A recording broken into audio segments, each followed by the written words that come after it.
Americans have always been competitive.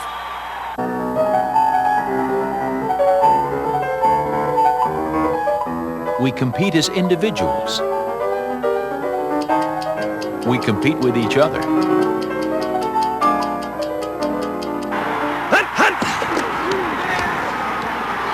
And we compete in teams.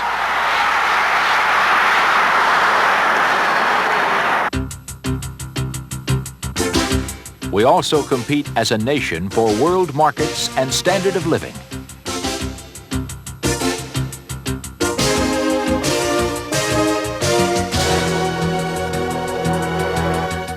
And for this global competition, there is a new American team.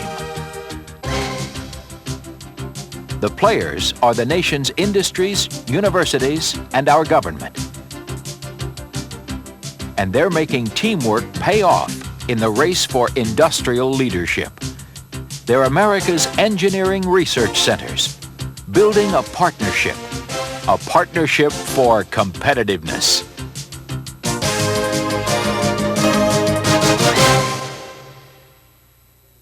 I think to reestablish the industrial strength and image for U.S. industry, it's very important that we continue to build this partnership between the government-funded research, the skills and capabilities at the university, and the industrial needs. And it's very important to have those skills and capabilities helping rebuild the strength of American industry, which has really been the backbone of our economy. Ted Winterrout, Director of Manufacturing Development for Cummins Engine. Cummins is one of over 100 industrial partners in the Engineering Research Center at Purdue University, the Center for Intelligent Manufacturing Systems. Professor James Solberg, director of the center, describes the future of manufacturing. The one thing we know for certain is that there'll be changes, continuing changes, so that no matter what we forecast today, it would certainly be wrong within a few years. I've heard people refer to their manufacturing as our daily miracle. They manage to get something out the door every day, but they don't quite know how they do it. Our center is focused on this concept of intelligent manufacturing systems, which we intend to mean a capability to adapt to change readily, quickly, and correctly. This is a sample of intelligent manufacturing, the quick turnaround cell. It combines existing hardware with the center's intelligent software. The software knows how to translate design information into production decisions. Decisions like choosing tools,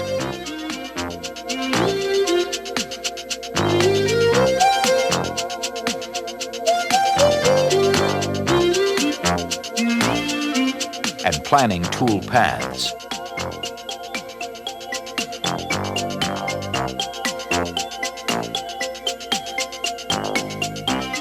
The intelligence extends to quality control. A vision system verifies that the part's dimensions match the original design to within 1/1000th of an inch. This degree of intelligence will improve the flexibility, quality, and ultimately the competitiveness of American manufacturers. And the focus on solving engineering problems central to our industrial strength provides for a unique learning environment. Scott Bublin is one of the students on the project. Well, I work in the knowledge-based system lab, and what we're trying to do is develop or help automate some of the tasks people do, like design or diagnosis or even manufacturing. And in addition to just assisting people in performing their task, one of the important things we're trying to do is looking at how a manufacturing person can get at design information. And so it's pretty much a conceptual modeling and a software task. But it should help in the cooperation of people in the future, which will just increase the efficiency of American industry. We've been very fortunate at Cummins, I think, in our utilization of these students. We've been able to use some of the students as interns during the summer. We have hired some of the students who have come out of the ERC program, and we're very pleased with the performance of those people. They have a sense, a perspective about industrial problems, and they integrate into our organization very well and have been very effective employees. Intelligent manufacturing is the focus of the Engineering Research Center at Purdue, but it's just one of the issues important to America's future competitiveness.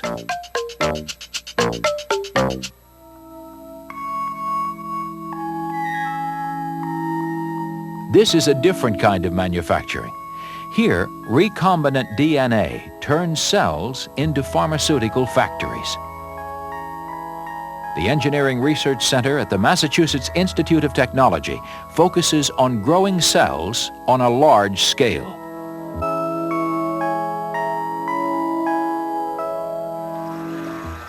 Jack Pryor is a graduate student working on expert systems to control bioreactors. What's going on inside if you're growing cells. So interpreting what those cells are doing is important so we know how to control to better convince the cells to produce the product we're interested in.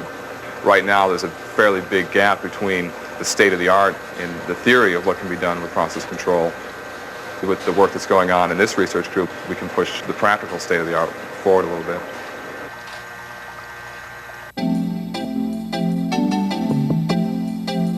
The largest reactor is a full-scale pilot plant. Students, faculty, and industry use it to test their ideas on a commercial scale. The pilot plant demonstrates how engineering research centers focus people and facilities on technology that helps America compete in the global market. But ERCs are more than pilot plants and research projects. They're a new environment for engineering research and education. Dr. Daniel Wang, director of the center, thinks working in this new environment is exciting and, well, fun. Oh, I think it's fun. I mean, the best way to probably to find out whether it's fun or not is talk with the students, see how much enthusiasm they have. My experience at Bpec has been awesome. I've really enjoyed doing the research. It's always good to have some sort of significance to your research. It's hard to get up in the morning if you think your research isn't going to be worth anything in the long run. This engineering center will provide me with the opportunity to get contact with those industry people, and knowing that my research has some practical use will be quite encouraging. One of our initial goals is really to train or educate a new breed of professionals. The center, we have the acronym of Bpec, Biotechnology Process Engineering Center. The students, undergraduates, postdocs, visiting scientists call themselves the Bpecers. And it's this esprit de corps. I think that it shows that there is some excitement. That's what we do, and the identity of our own. Esprit de corps, excitement, identity. These are some of the qualities that make the center attractive to new biotechnology companies. Boston, Massachusetts is the home of one of the center's small business members, Perceptive Biosystems. Nubar Afayan is the company's president. And a year and a half after getting going, sure enough, we have very strong interactions. We have collaborative work going on, and we attend and participate in workshops. Last year, one of the people from the company presented at the annual workshop. This year, I will be presenting the results of our work at the annual meeting. The other part that's a hidden factor, perhaps wasn't even designed, is that there's 60 consortium members currently, other companies. Most of them are our potential customers. At many of these meetings and through their interactions with the center, we have had access to key people in those companies. In a way, being in the same consortium has added to our credibility. They have gotten there's a mutual blessing, really, that we are participating in the same center, and that has helped us greatly. Research is vital in an emerging industry like biotechnology. But engineering research centers are also helpful in traditional engineering.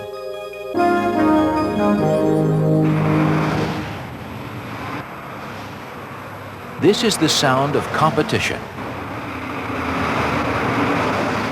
People and goods on the move.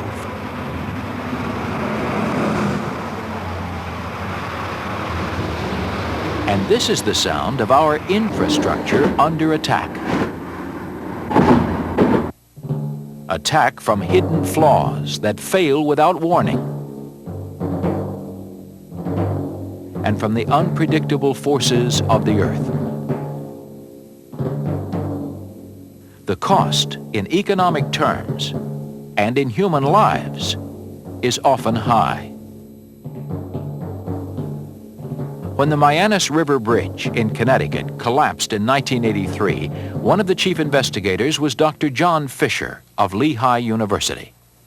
Dr. Fisher now heads ATLAS, Lehigh's Center for Advanced Technology for Large Structural Systems. And we've seen from our experience with actual structures, particularly bridges, that we really do not know how three-dimensional structures behave properly.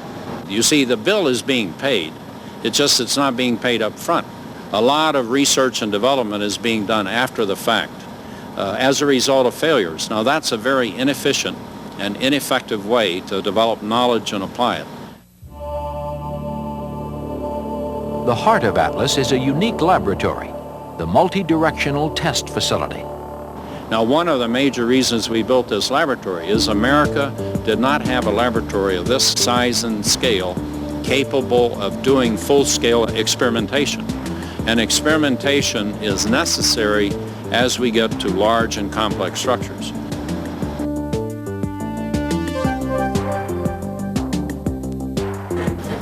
The multi-directional experimental facility has the capability of dynamically loading the structure under various type of loading conditions.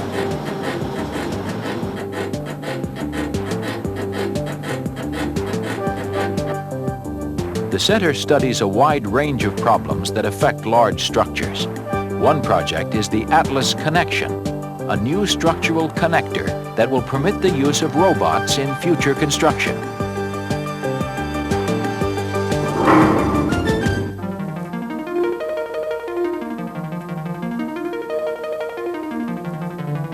Other projects combine lab work with field work.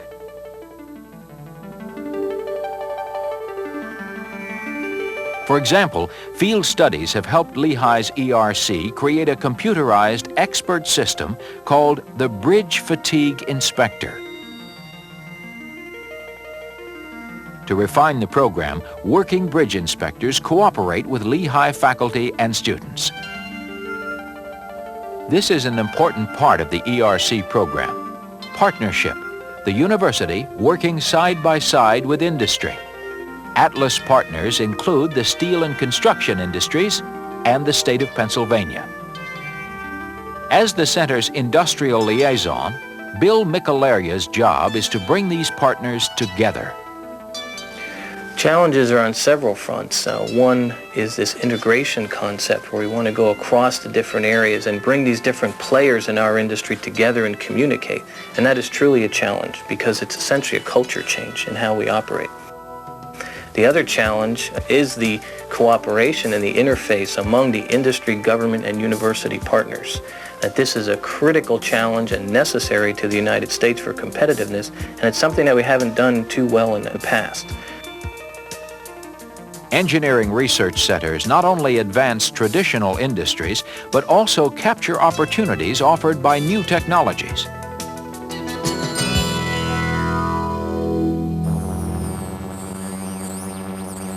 This is a plasma, a high-energy cloud of matter.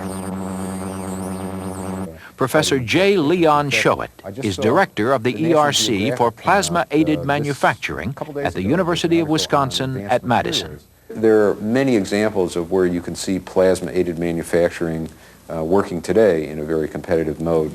Really, when a plasma interacts with a material, and that's really what counts in most cases, you either put something on a surface of a material or you take something off. That is, you deposit something or you make new kinds of chemicals or new kinds of processes that fabricate things in a better way.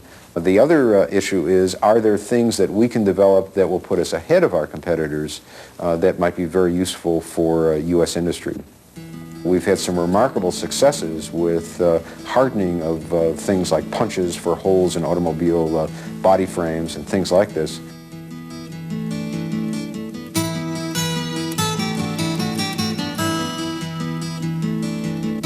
Turning plasmas into tools for engineers goes beyond the usual academic boundaries.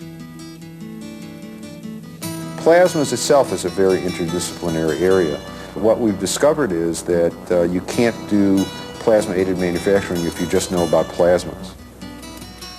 You have to be involved with chemists, you have to have chemical engineers, you have to have physicists, you have to have mathematicians, you have to have material scientists, you have to have manufacturing engineers, you have to have mechanical engineers, and of course electrical engineers.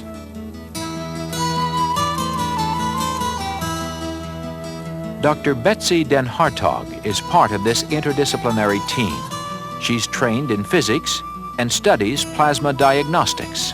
It's a learning process. We have a lot to learn from each other because, for one thing, even though we're approaching the same problem, we're approaching it from very different viewpoints, and often even the jargon that we use is quite different.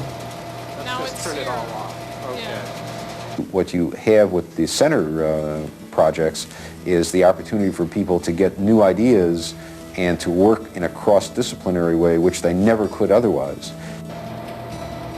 What you have to do in a center like this, since we're so experimentally oriented, is you have to really provide facilities and opportunities that individual faculty members would not get working on their own, and we've done that.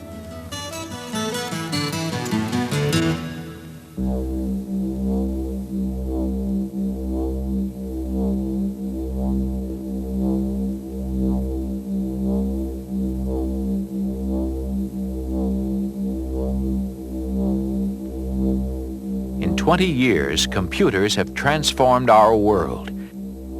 But there's a revolution on the horizon that will transform computers. Light. Pulsing on and off in a quadrillionth of a second. Light. Learning to create and recognize patterns.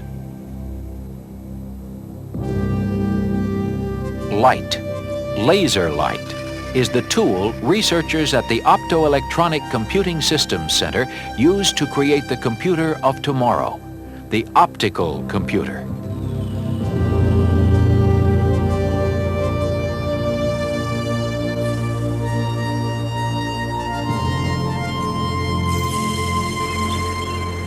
This engineering research center has labs at Colorado State University in Fort Collins, and at the center's headquarters at the University of Colorado, Boulder. Our particular project is involved with speed. We're trying to use the time domain as well as possible, and there are some reasons why optics is better at that than electronics. We're taking advantage of the fact that two photons can cross through one another in space and not interact. They have neither mass. Dr. Christina Johnson and Dr. Harry Jordan are working on two different aspects of optical computers. We're trying to build on what we know, on some 20 to 30 years of experience in electronic digital computing, and move it forward into the optics area. Dr. Jordan's group is building a conventional computer with optical components that exist today.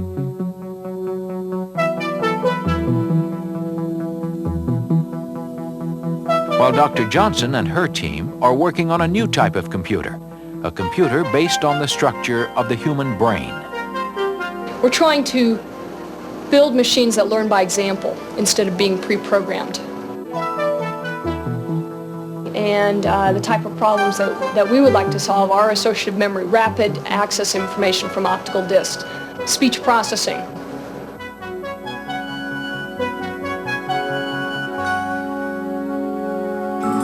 Another goal of the center is technology transfer, getting their results to the people and companies who can use them. Like all universities, there are seminars and published papers, but the ERCs go further, bringing ideas and technology in, ensuring a close working relationship with their industrial partners. For example, Dr. John Sauer is a full-time employee of Bell Laboratories, but he works at the University of Colorado.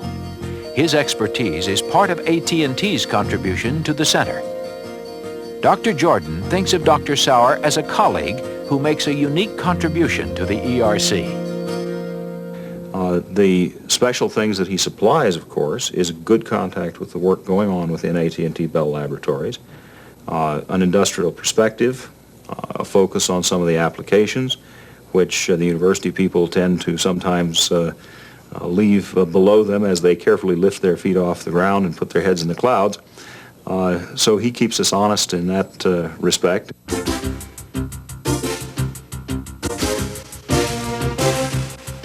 You've seen 5 of America's engineering research centers.